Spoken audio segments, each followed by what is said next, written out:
Et on se retrouve donc pour cette revue de presse de l'économie.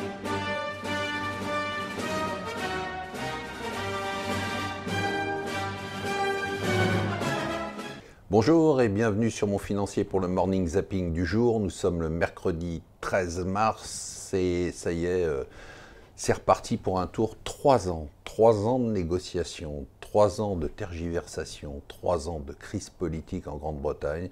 Et à quelques jours du Brexit, le 29 mars, on n'a toujours aucune idée. Donc le plan de Theresa May hier s'est fait massivement refuser.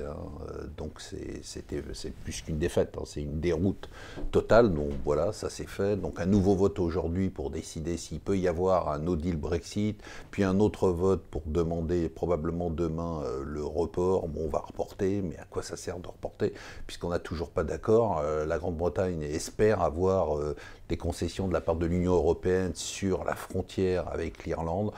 Mais l'Europe dit non, on ne fera pas de concessions. Enfin, franchement, il ne s'est rien passé. On se retrouve toujours dans cette situation de blocage. Vraiment 3 ans pour ça.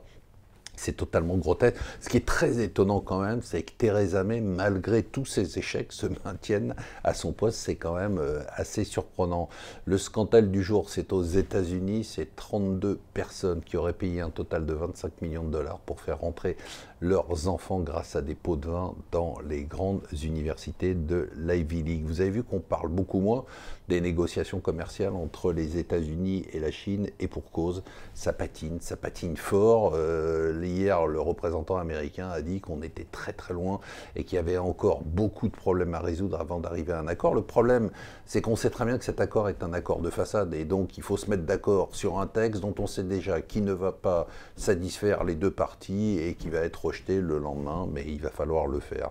Le mystère japonais, bon, vous savez que c'est un sujet qui me passionne, de savoir comment, après 30 ans de taux à zéro au Japon, 30 ans d'injection de liquidités, 30 ans de plan de relance, avec un taux de chômage qui est inférieur, qui est quasiment à 2,5%, eh bien on n'a pas d'inflation, 0,4% hier d'inflation sur le mois de janvier, c'est quand même un peu dingue. L'autre nouvelle assez intéressante et assez étonnante, c'est qu'on apprend que les gérants américains ont réduit leur part de valeur technologique dans leur portefeuille au plus bas depuis 3 ans. Et je vous rappelle qu'il y a 1 an, c'était la première catégorie de placement des fonds américains. Bon, il faut dire qu'entre-temps, on a eu 10 ans de surperformance des valeurs technologiques avec 55% de performance par rapport aux valeurs globales.